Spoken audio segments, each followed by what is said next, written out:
So why should African leaders go to the United States looking like beggars? And also we must demand that at some point President Trump must also come to Africa. It's not a one-way street that all the African heads of state should be streaming to the United States. He too must come to Africa. But are we even demanding that? I'm getting a lot of grief sometimes when I talk about an Africa with a single military, an Africa with the one central bank, one monetary policy, one currency, an Africa that had one trade union. Fast forward, 62 years later, going on 63, those wishes are yet to be realized. 2025, of the pillars of development that were discussed by our founding fathers in 1963, we've only been able to accomplish only one: the creation of the ECFA. Why is it that it has taken us this long to deliver on the wishes of our Pan-African fathers? The question goes even further. Why is it that even the most obvious things that we could do from the African Union level, for example, saying no visas for an African to travel around Africa, something so simple, the leaders could just go back to their parliaments and get it approved. To this day, we have not been able to do that. A friend of mine, one of the commissioners, once showed me a beautiful photograph. There were women on one side selling their tomatoes and their wares. There was what looked like a road, and there were other women on the other side. He said, "Ambassador, what do you see in this picture?" I said, "I see women doing their thing." He said, "Yes, Ambassador, women are doing their thing. But guess what happens?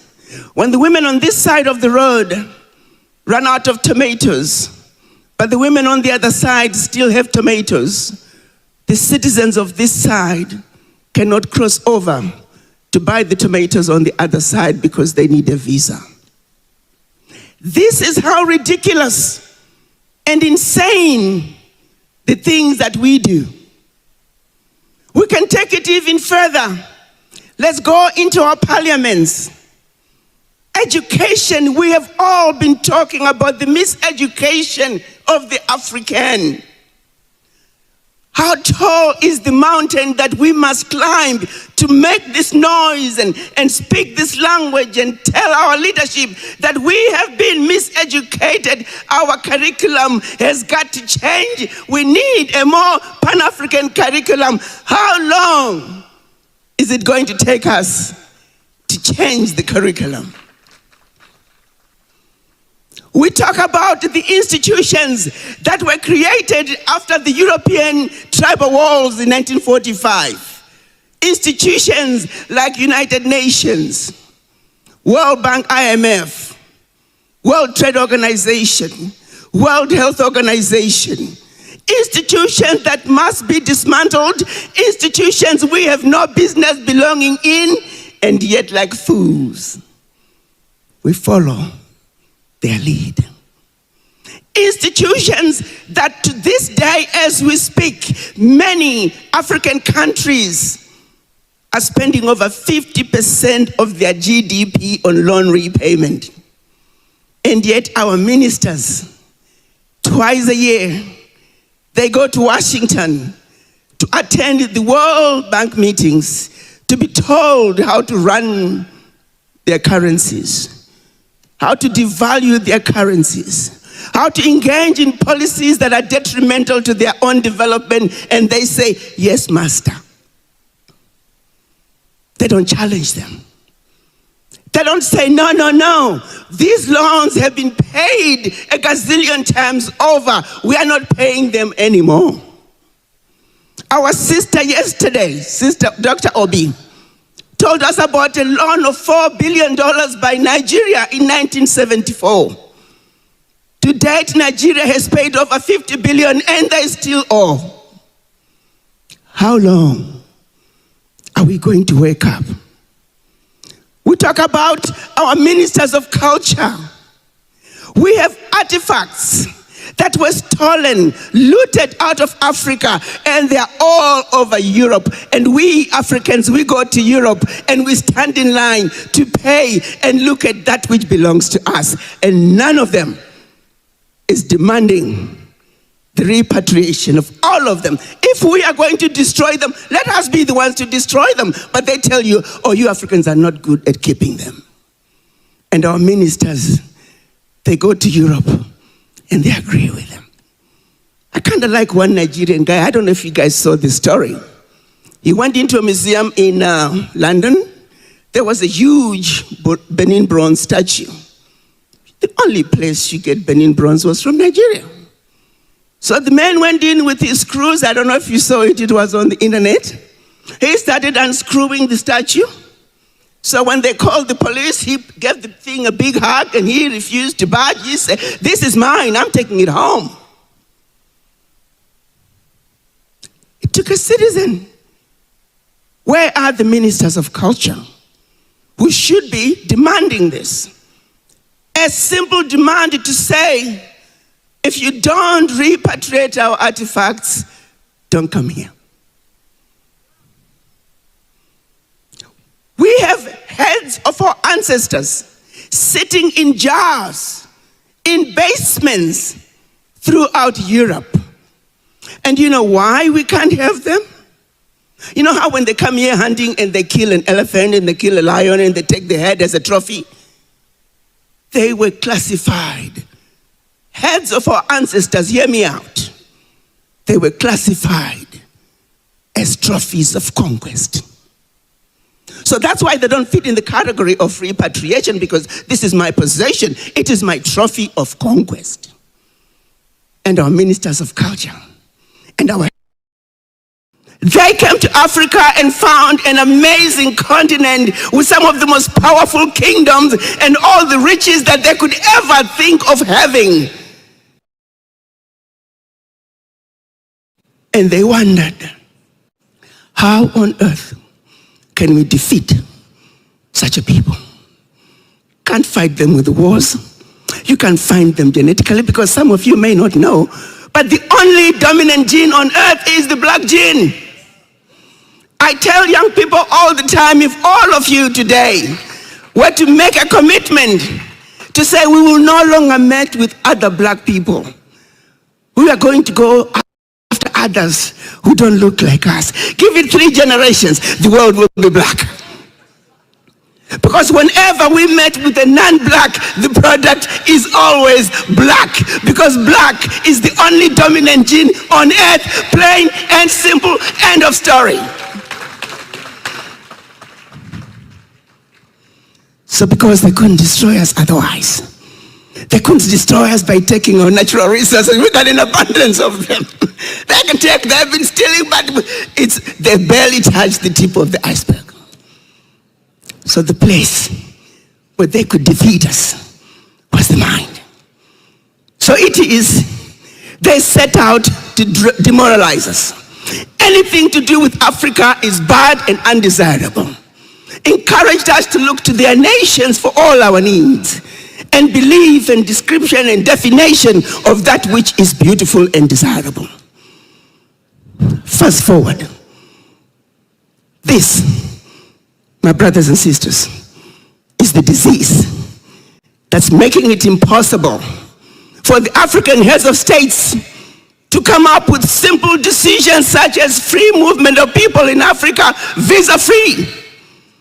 It is the same mindset that is keeping the ministers from doing the right thing. Remember that 5-year-old boy, his life was finished even before it began, and that 5-year-old is going to grow up to be your next minister, your next president. What do you expect?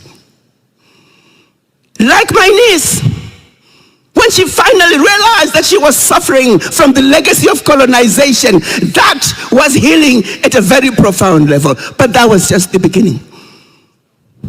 Decolonization 101 is about acceptance that you're sick.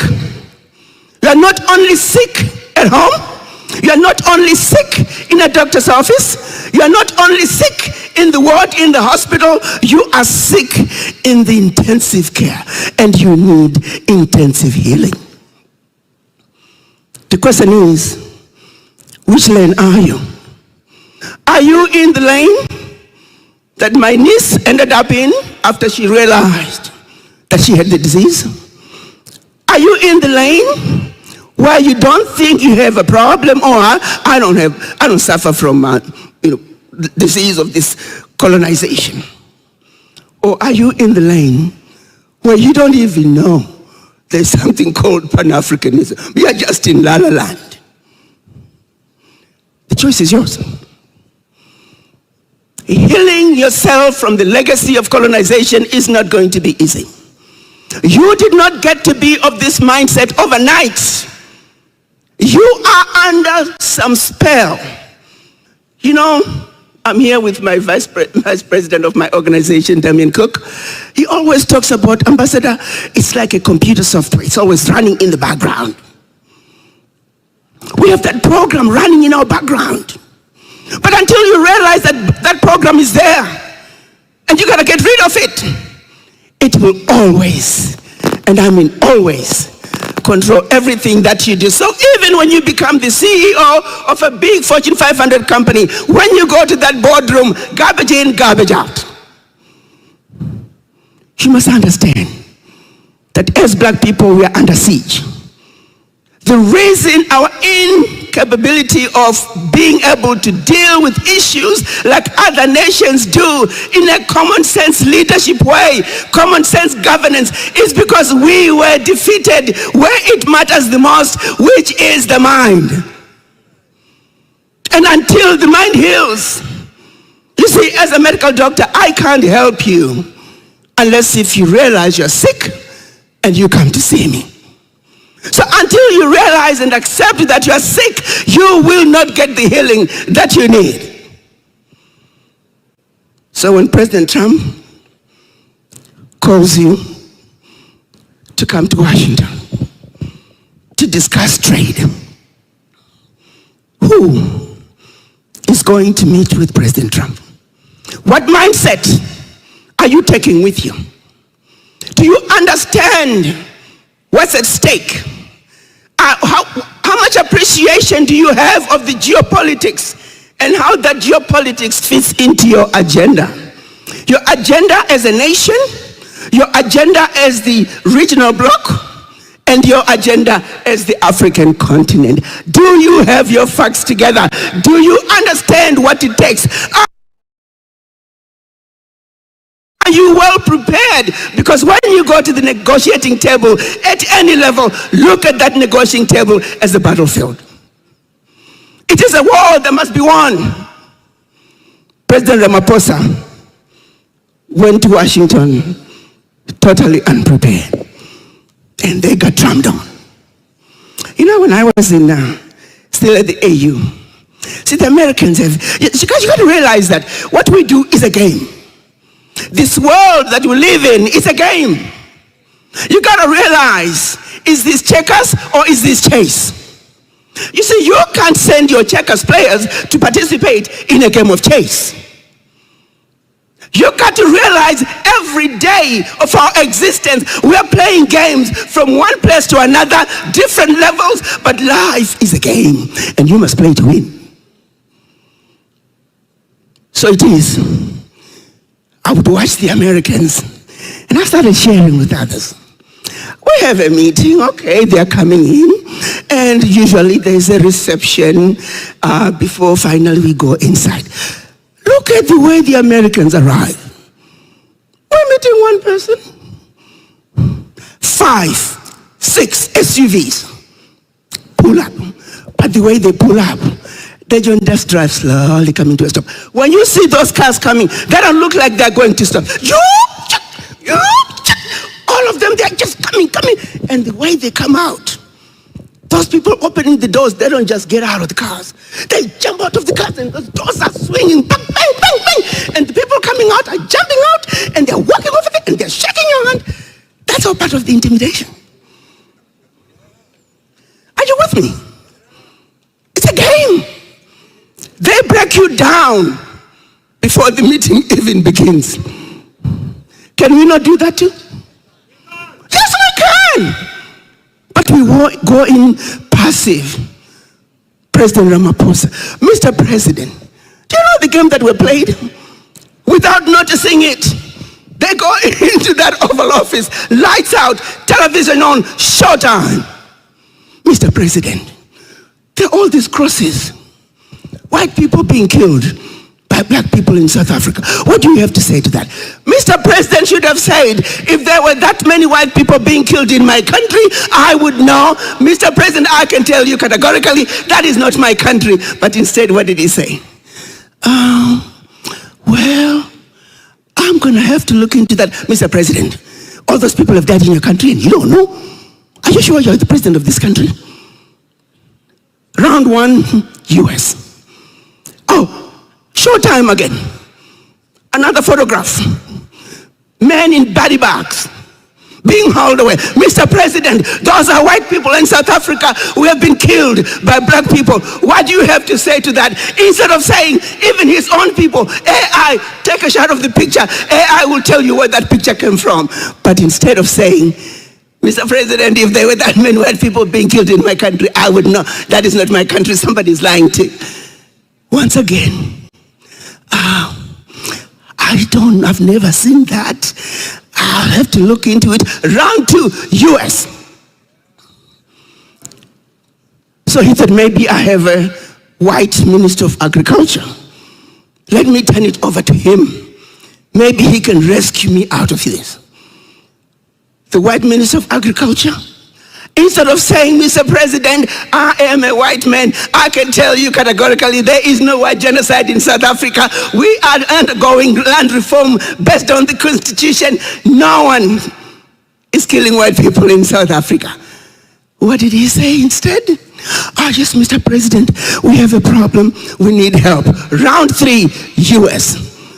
Are we going to be going to the United States? Are we going to be negotiating with other nations and getting our rear ends kicked left, right, and center? Why? Because we're not prepared.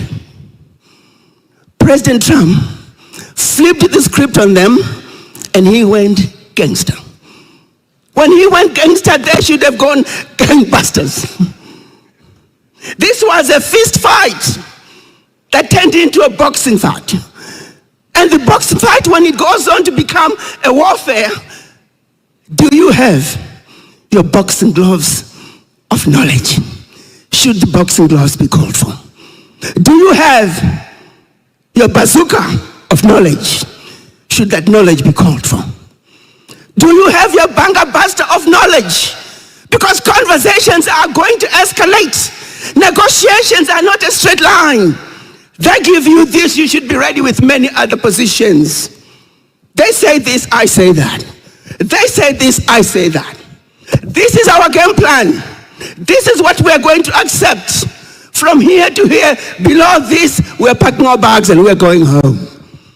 The United States is not the only country to trade with. So why should African leaders go to the United States looking like beggars?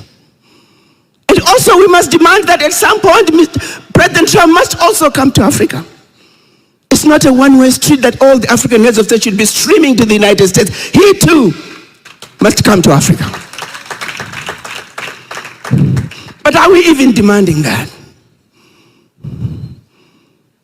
I'm getting a lot of grief sometimes when I talk about President Trump and dismantling USAID. Africans are saying, but Ambassador, we were getting aid and they were helping us. Really? Do you understand what a gift it is to Africa? When President Trump pulled USAID, a lot of the nefarious activities were being carried out through USAID. When President Trump says, let's get rid of the United Nations, hey, Now you're talking.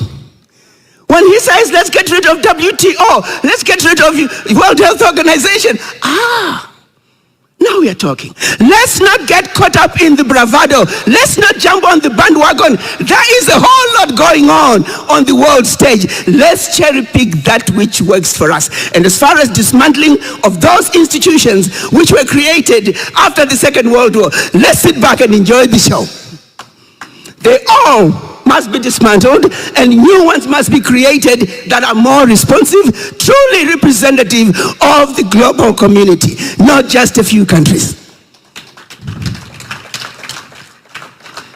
So yes, there are domestic issues that have to deal with in the US. But for those of you out here, look to the global issues. What works for you and what does not work for you. The moment we're in is a new game, which is calling for new rules of engagement. If this was a basketball game, I will be asking the African leaders to call for timeout. They need to go to the sidelines and re-strategize. It's a new game that's calling for new rules of engagement. And this is where you young people come in. Back in the 1950s and 60s, as African countries were getting their independence, so to speak, from the colonizers, some countries had it a little easy. They didn't have to fight. But there are many others like Zimbabwe, South Africa, Namibia, Mozambique, Angola, Algeria, many others. They had to fight. And I remember as a young woman, 15 years of age at a boarding school, every morning would wake up and, 2 boys have disappeared. Young men, some as young as 14. They understood that there was something terribly wrong going on in their countries. I'm talking apartheid. So at a young, tender age, they gave it all up. They risked their own lives. They knew if I walked in this direction, I shall run into a country called Mozambique. They are sympathetic to my cause. I shall go learn how to fight, come back with a gun and fight to the bitter end for what I believe in. So it is. Many young men left. They joined the guerrilla warfare. I still remember as a young person we were thinking defeating Ian Smith in Zimbabwe was mission impossible. Ian Smith himself would boom in the radio and television. Zimbabwe, Rhodesia at that time, will never see black rule, not in his lifetime, not in a million years. The mountain was too steep to climb. But that did not deter those young men and women who believed in what can be done when we come together with one purpose, one mission in mind, and work in a selfless manner, do or die. But that wrong had to be righted.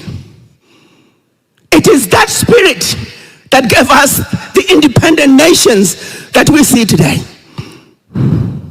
They gave us political liberation. What we never received was economic liberation. And now, that ball is in your court. You can't expect those who gave us political liberation to also give us economic liberation. What sacrifices are you ready to make to deliver economic liberation for Africa? In your case, you no longer have to risk your life. You no longer have to carry a gun. You just have to be smart. You just have to heal yourself from the legacy of colonization. You guys have to rid yourself, if you are across the waters, you got to rid yourself of the legacy of slavery. So when that NGO comes to you, wants to give you trinkets so you can go to America, give you trinkets so you can go to Europe, well, you know what? If you have to go, go, but don't lose your head. Know who you are. Know where home is. Refuse to be used as an instrument of your own self-destruction. That is the biggest problem we have in Africa today. You have people who are in government as we speak, who are on payrolls of foreign nations.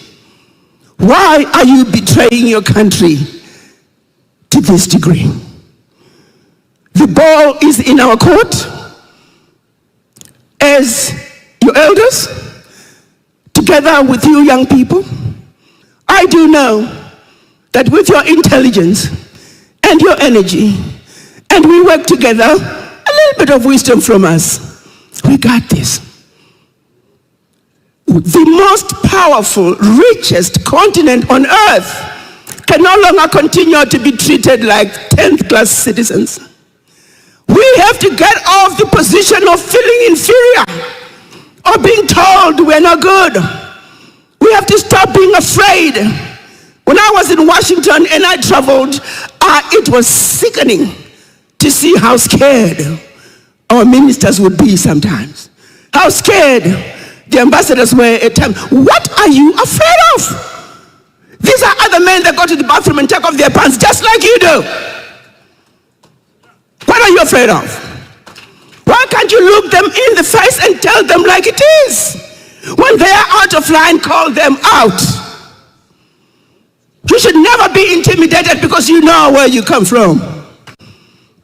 I had a young man who was kind of dark in complexion. He came home and told his mother, he said, "Mom, my friends are laughing at me. They said they don't see me coming until I smile or open my eyes." So the mother was with her aunt, and she said, "Oh, do you know they're very jealous of you?" I said, "First of all, you are that color because you are well done. You are done well. Secondly, you have something called melanin.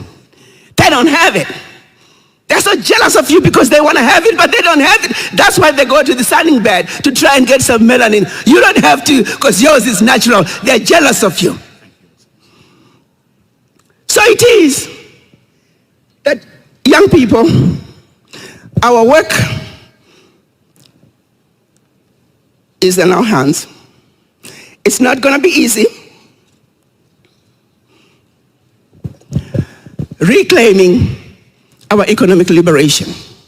If I may leave you with one word, I'm asking all of you to have a serious conversation with the image in the mirror.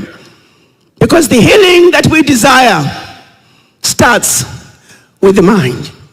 For that is where we were destroyed the most.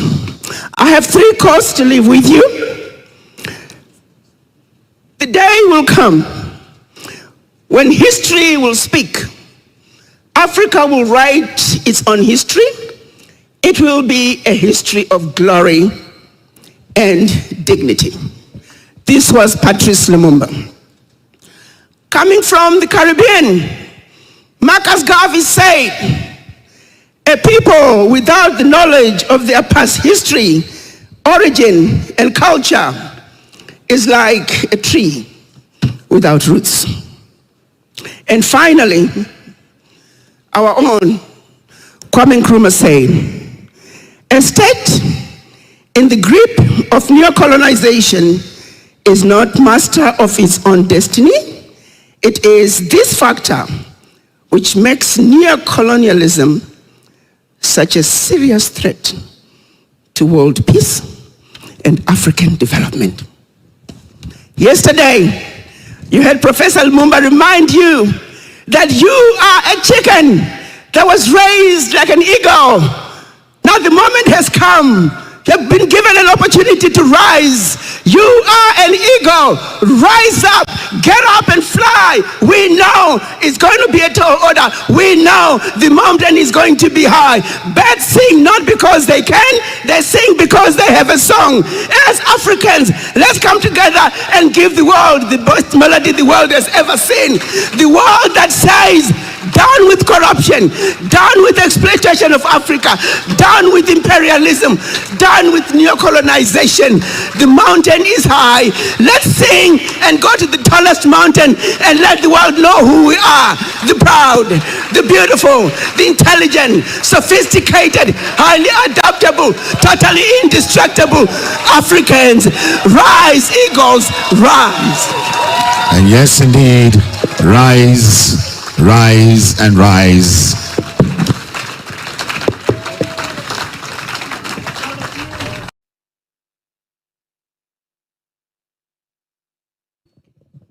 A very good afternoon to all of you. our young people together. I often say, when I'm among young people, I feel 10 to 20 years younger, and I walk with a little pep in my step.